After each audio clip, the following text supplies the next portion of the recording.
me voilà pour une vidéo récap de mon mois de juillet et pâle du mois d'août. Donc si vous voulez 2 vidéos distinctes, un peu plus courtes, sans explication vraiment de pourquoi j'ai mis les étoiles, vous pouvez aller sur TikTok où il y a 2 vidéos distinctes et donc vous avez tout simplement les 2 vidéos distinctes et courtes et du coup vous pouvez aller les voir. Si vous voulez un peu plus d'explication du pourquoi du comment est-ce que j'ai mis les étoiles, je vous laisse regarder la vidéo YouTube au complète et puis mettre un petit like et vous abonner si cette vidéo vous plaît.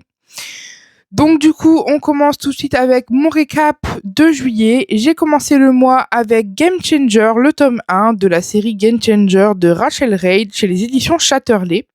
J'ai mis 5 étoiles, j'ai vraiment bien aimé. J'avais déjà lu le tome 1 dans sa version Juno Publishing et j'avais vraiment bien aimé la version Juno Publishing. C'est exactement la même version, hein. Il y a quelques mots qui changent par-ci par-là de la traduction, mais à part ça, c'est exactement la même histoire.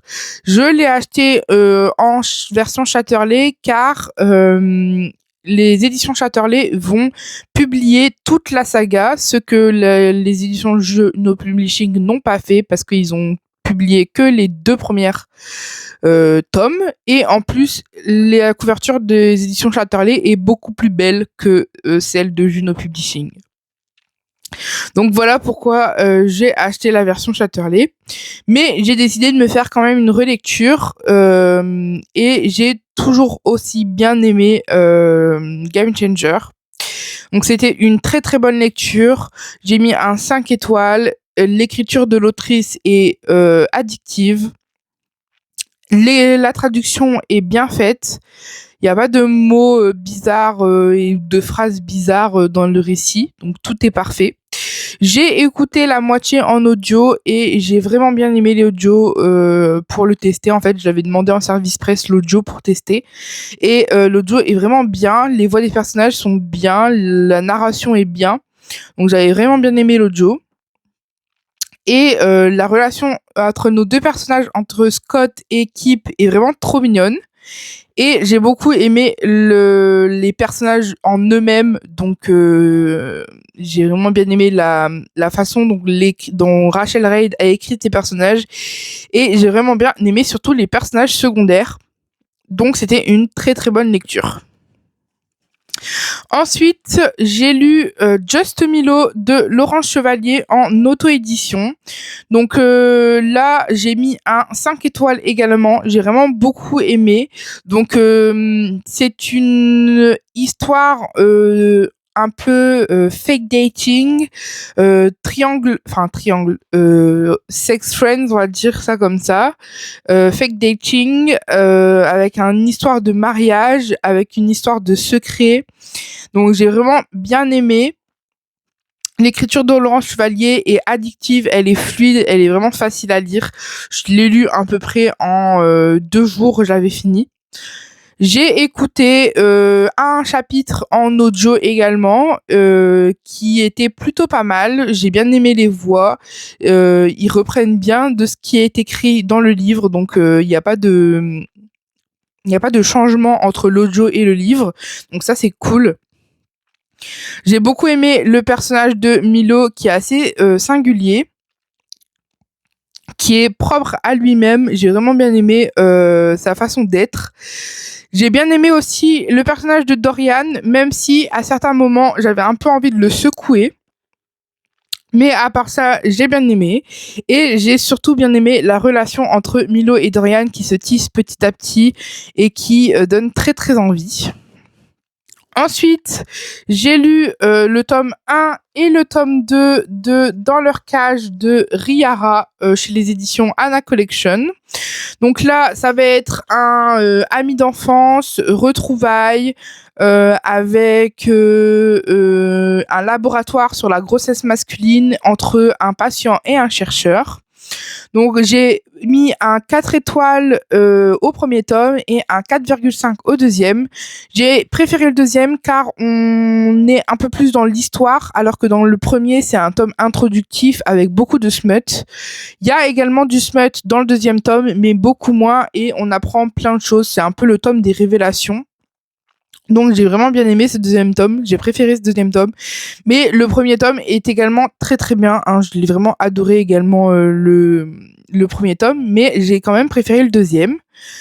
Donc qu'est-ce que j'en ai pensé? J'ai vraiment bien aimé le trait de Rihara. Je vais vous montrer un peu le dessin de Rihara.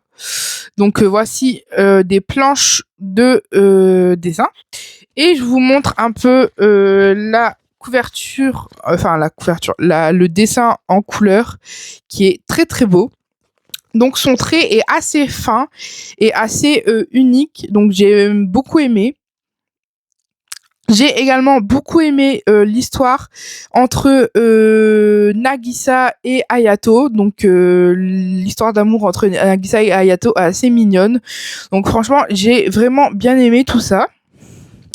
Et le tome 2, bah pareil, hein, j'ai adoré, que ce soit le graphisme, l'histoire en elle-même, l'univers de la grossesse masculine, tout ce qui se cache derrière. Enfin, en tout cas, j'ai adoré les révélations, donc je le recommande.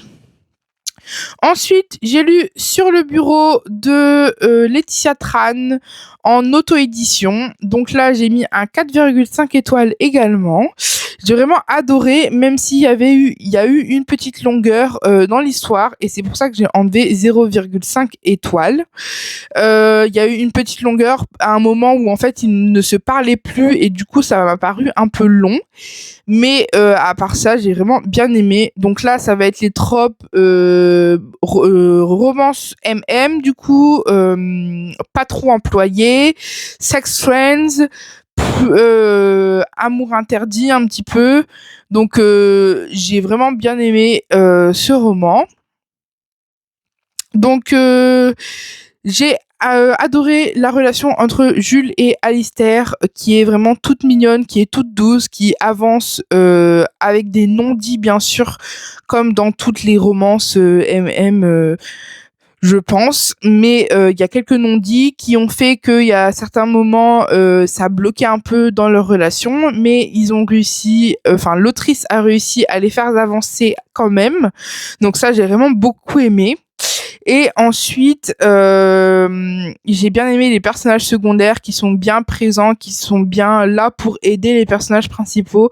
Et j'ai également aimé l'écriture de l'autrice, qui est assez fluide, qui est assez facile à lire, qui est originale, je trouve.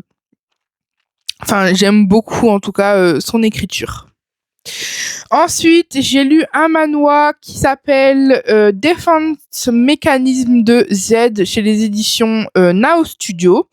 Donc là, ça va être une histoire entre Yule et Suo. Et ça va être un peu, comment dire, on va dire que ça va être une histoire un peu étrange. On va dire ça comme ça. Genre leur histoire, enfin pour l'instant il n'y a pas de romance, c'est que de l'attirance entre les deux personnages. Il n'y a pas vraiment de romance pour l'instant, donc je dirais pas que c'est une romance même, c'est plus de l'attirance entre eux deux, mais je pense que dans les prochains tomes il y aura une romance entre les deux personnages. J'ai mis 4 étoiles si je me souviens bien. J'avais bien aimé j'avais quand même bien aimé l'histoire, même s'il n'y a pas forcément de romance. C'était une histoire un peu particulière parce que c'était le frère de Suo qui demandait à Suo de faire attention à Yule et qui demandait à Yule de devenir l'ami de Suo, sauf que tous les deux, ils ne peuvent pas se saquer. Enfin, c'est surtout que Yule ne peut pas saquer Suo, et Suo ne comprend pas vraiment pourquoi il peut pas le saquer, donc il essaye de s'éloigner le plus possible de Yule pour voilà, sauf que il n'y arrive pas, sauf que ses sentiments vont rentrer dans l'équation et qu'il n'arrive pas à s'éloigner de Yule.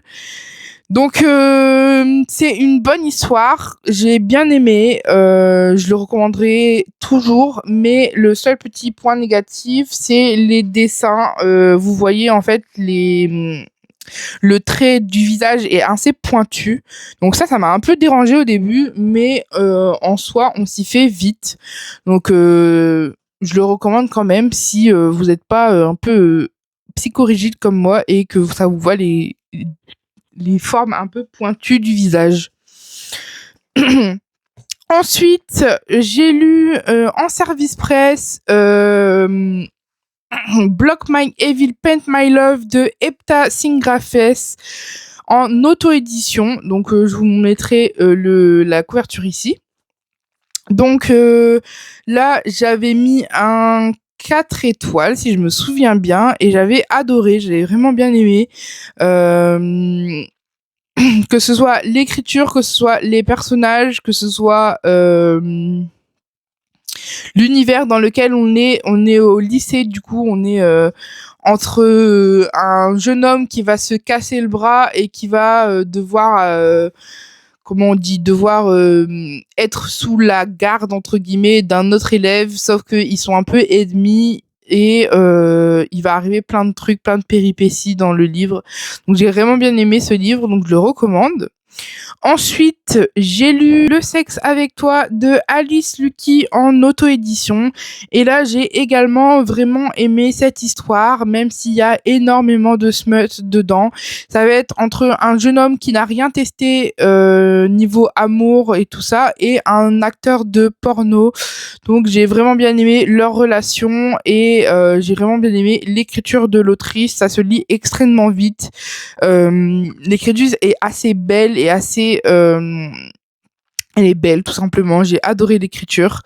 Je le recommanderais toujours, je pense c'est l'un des meilleurs services presse que j'ai lu pour l'instant dans ma carrière de Read with MM.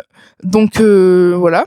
Donc j'ai vraiment bien aimé, mais j'ai mis un 4 étoiles parce que c'est vrai qu'il y a beaucoup de smut et que la réaction du père est un peu décevante, même si je m'y attendais grandement. Mais voilà. La fin est super, elle est un peu ouverte, c'est une fin un peu ouverte, mais pour le coup, j'ai bien aimé cette fin ouverte. Et enfin, en service presse, j'ai fini avec Des petits mots et des grands cris de Lisondé et j'ai vraiment bien aimé ce livre. J'ai mis un 4,5 étoiles. Ça a frôlé le 5 étoiles. Franchement, j'étais à deux doigts de mettre le 5 étoiles, mais il y avait quelques petites choses qui m'ont fait baisser la note. Donc j'ai vraiment bien aimé l'écriture et et le résumé me tentait énormément. Et en fait, l'écriture et l'histoire en elle-même est vraiment incroyable. Donc j'ai vraiment bien aimé. Donc je vais pas vous en dire plus parce que j'ai fait un post Instagram et un truc TikTok exprès sur ce livre-là que j'ai adoré. Donc je vous laisserai aller voir si vous voulez en savoir plus. Ensuite, j'ai lu Capturé par le roi des fées de Dana Blue chez les éditions Lost Kingdom. Donc c'est la maison d'édition Bookmark dans la collection Lost Kingdom. Donc j'ai mis 4,5 étoiles si je me souviens bien. J'ai vraiment bien aimé ce roman. On va suivre Ilyes qui va être happé dans le monde des fées et qui va devoir survivre là-bas, tout simplement. Et il va être capturé, du coup, comme dit dans le titre du livre, par le roi des fées. Le roi des fées qui s'appelle... il s'appelle... Auban. Le roi des fées s'appelle Auban. Le séduisant Auban même, et leur relation va se tisser entre les deux et ça va être trop bien. De toute façon, Dana Blue c'est une de mes autrices préférées, donc j'adore vraiment ses livres Et celui-là ne manque pas à l'appel. J'ai vraiment bien aimé, que ce soit l'écriture, que ce soit les personnages. Ça se lit extrêmement vite. C'est des chapitres assez courts, je trouve. Et ça se lit très très vite et j'adore. Franchement, je ne peux que le recommander. En plus, son jaspage est magnifique. Je vous le montre parce qu'il est très très beau. Mais voilà. Ensuite, j'ai lu Hyperventilation où j'ai mis un 4 étoiles également. C'est un manhwa de Bong Bang-kyu, si je le dis bien. Euh, Chez Taifu, c'est un manhwa Turikiki où on va suivre Mi Yeong qui, à l'occasion d'une soirée étudiante, va revoir Seon-ho, son amour d'enfance, même s'il lui a jamais avoué lors du lycée. Et ils vont tout simplement se revoir et pendant une scène de smut, on va voir tous les flashbacks du moment où ils étaient au lycée. Et j'ai plutôt bien aimé. C'était une belle histoire. Je vous montre un peu les planches de dessin. Elles sont... Oula, j'ai peut-être pas pris le bonne planche de dessin. Voilà, on va prendre celle-là. Je vous montre un peu la planche de dessin. Voilà, elles sont très très belles. J'adore les illustrations. Elles sont magnifiques. Donc j'ai vraiment bien aimé. Donc voilà, je le recommande à 100%, même s'il y a une grande partie de scènes de smut. Ensuite, j'ai lu Lost Virgin de Wataru Nagi chez les éditions Anna Collection. Donc ça va être l'histoire de Emoto et de Shoko qui sont tous les deux dans le cinéma. Donc il y en a un qui est dans le cinéma qui est acteur et l'autre qui est plus commentateur TV. Donc il a une chaîne de télé et il commente cette chaîne de télé. Et donc du coup, il y en a un qui est travesti, donc Shoko est travesti et Emoto-kun déteste les travestis et ils vont se rapprocher petit à petit et devenir amoureux, amants. Enfin bref, c'était trop bien. Les illustrations sont très belles. Voilà un peu le style d'illustration qu'on a. C'est très très beau. Et j'ai adoré l'histoire en soi. J'ai mis un 4 étoiles si je me souviens bien. J'ai vraiment bien aimé. Et ensuite, j'ai lu Sex Souls Driver de Saba Miso, toujours chez Anna Collection. Donc là, ça va être l'histoire de Ishin et Aze. Donc ça va être sur le monde du travail, le monde d'import-export. Je sais pas si on le dit comme ça. Enfin, de la livraison, de la poste, de tout ça. Et tout simplement, j'ai vraiment bien aimé l'histoire en elle-même. En gros, on va suivre Ishin qui a perdu son job et qui va travailler, on va dire, à la poste, entre guillemets, c'est un job alimentaire, quoi, pour se nourrir. Et il en a un peu marre de son travail et il va rencontrer Aze qui travaille aussi également dans ce job-là. Sauf que un jour, ils vont aller picoler tous ensemble. Donc tout son travail, ils vont aller picoler dans un bar. Et en gros, il va tellement être saoul qu'il va se retrouver dans une chambre nulle part. Quand il va se réveiller, il va se rendre compte que Aze est en caleçon devant lui et que lui, il est tout nu dans le lit. Et du coup, il va se demander, qu'est-ce qui s'est passé?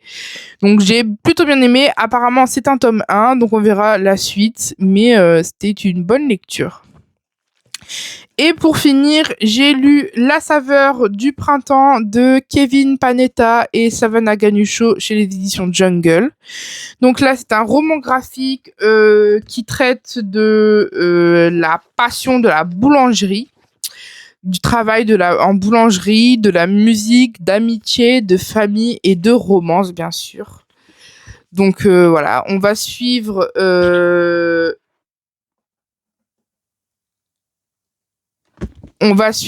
Harry et Hector. donc Harry, c'est lui, il est fils de boulanger et Hector est apprenti boulangerie, cuisinier, pâtissier, enfin il est apprenti tout. Et en gros, Hector va aider Harry dans la boulangerie pour que Harry puisse réaliser son rêve, partir dans la grande ville et être chanteur, faire partie d'un groupe de musique. Donc c'était une bonne lecture, j'ai bien aimé, les illustrations sont assez belles, tout est en blanc et bleu, donc ce qui permet de que ça soit doux aux yeux. Donc j'ai vraiment bien aimé. Ensuite, je vais vous présenter maintenant ma pâle doute, donc ça va aller quand même assez vite. Je vais juste vous présenter les livres et vous dire quelques mots dessus, donc ce que je me souviens de ce que ça parle, enfin si je me souviens à peu près, et voilà. Donc on commence avec mes 3 services presse. Donc le premier c'est Del for Life de Louni Astier. Donc ça va être une romance MM entre un policier et un mec qui est à la rue. Donc le policier traque un tueur en série et le mec à la rue, bah il est juste à la rue et il essaye de trouver, enfin il a un travail et tout ce qu'il veut c'est retourner voir ses parents. Et pour l'instant, je suis au chapitre 15 et j'aime beaucoup. C'est des petits chapitres, donc les chapitres se lisent très très vite, mais pour l'instant, j'aime beaucoup. Mon deuxième service presse, c'est Mon étoile et mon sang de Fred Estaria. Donc ça va être une romance biographique cette fois-ci sur un homme qui va tomber malade du sida, si je me souviens bien. Et l'écriture est assez poétique, donc pour l'instant de ce que j'ai lu j'aime bien, c'est une bonne lecture mais il faut que je le finisse. Et enfin le troisième c'est The Spirit of the Forest de Fanny E. Donc c'est une romance MM entre un homme qui va chercher l'esprit de la forêt et le mec qui protège l'esprit de la forêt. Donc pour l'instant j'en suis au chapitre 4 et j'aime énormément. Je suis actuellement en train de le lire, c'est ma lecture actuelle. Ma lecture actuelle e-book parce que j'ai aussi une lecture actuelle papier que je vous montrerai tout à l'heure. Mais c'est de très bonnes lectures. Donc du coup, la suite, c'est ma lecture actuelle en papier, c'est Schoolhead, donc Scandale et Ghost de Dana Blue chez les éditions Eden. Donc là, ça va être un roman avec 2 histoires dedans. Donc ça va être l'histoire de Scandale et Lord et de Ghost et Danger. Donc j'ai adoré le tome 1, j'avais adoré le tome 1 qui était entre Monster et Noah et Jack et Gideon. Et c'était une très très bonne lecture, donc j'ai essayé de commencer ce deuxième tome. J'en suis au tout début, j'ai lu une 60aine de pages, mais pour l'instant j'aime plutôt bien, donc il me tarde de le continuer. Ensuite, un livre qui m'a été choisi par les gens de TikTok, qui est le deuxième tome de Prince Captif, le guerrier de CS Pacat chez les éditions Brajlon. Donc, comme vous avez pu le remarquer, j'ai déjà commencé le tome 1 que j'ai annoté et j'avais adoré ce tome 1. Et il me tardait de commencer ce deuxième tome. Vous l'avez choisi sur TikTok et donc je vais le lire et en faire une vlog YouTube ainsi que TikTok. Ensuite, nous avons bien sûr 80 Rivalry, donc le tome 2 des Game Changers de Rachel Reid, donc c'est les éditions Chatterley. Et là, ça va être un rival to lover, deux hockeyeurs d'équipes différentes qui sont rivales, mais pourtant dans l'intimité ils s'adorent. Donc voilà, c'est Ethies Rivalry. Je pense que tout le monde connaît ce livre, tout le monde l'a lu. Ça va être une relecture évidemment, vu que j'avais lu la version Juno Publishing et que j'ai également vu la série, mais du coup ça va être une relecture de la version Chatterley. Ensuite, ce que j'ai pioché dans ma petite tasse canard, parce que sur TikTok, j'ai pioché mes lectures que j'allais lire. J'avais pioché les petites Rivalry que je viens de vous montrer. Mon deuxième livre que j'ai pioché, c'est Le Loup du Prince, donc L'Obsession du Loup de Milan Ormero en auto-édition. J'avais adoré le tome 1 qui était assez... Il y avait beaucoup de d'action. Et j'ai commencé ce tome 2 et j'avais commencé ce tome 2 il y a un petit moment et en fait, il y avait plus trop d'action, c'était plus introductif, on va dire. Sauf que c'est le deuxième tome et que je m'attendais à ce qu'il y ait autant d'action que le premier tome, du coup, j'étais un peu déçue, mais j'ai décidé de le recommencer ce mois-ci et d'essayer de le lire jusqu'au bout pour voir si l'action allait revenir ou pas. Et pour finir, nous avons le tome 2 des Chroniques de Rennes de Feikin chez les éditions Bookmark. Donc c'est un gros pépère que j'avais déjà commencé, mais que je vais reprendre du début, que j'ai sur ma Kindle, donc je vais lire sûrement en e-book plus qu'en papier, comme ça ça me permettra de le prendre un peu partout. Parce que prendre cette grosse pavasse partout, ça risque d'être un peu chiant. Surtout qu'il est assez lourd. Donc là, je vais vous pitcher un peu le résumé du tome 1, comme ça vous n'êtes pas spoilé. Donc en gros, ça va être l'histoire de Ren qui adore courir, c'est vraiment sa passion, qui adore l'athlétisme. Et en gros, un soir, il va se faire courser par un vampire qui va réussir à l'attraper et qui va l'emmener dans le monde des vampires et il va être acheté par le roi de Infeijin. Et le roi d'Infeijin, qui est Riyad, va l'acheter plutôt, et le laisser en captive. Et Ren va tout simplement tomber petit à petit amoureux de son geôlier. Donc c'est une très très bonne lecture, j'avais adoré le tome 1, j'ai lu les bonus du tome 1 que j'ai adoré dans sa version collector, et là tout simplement j'ai hâte de lire le tome 2.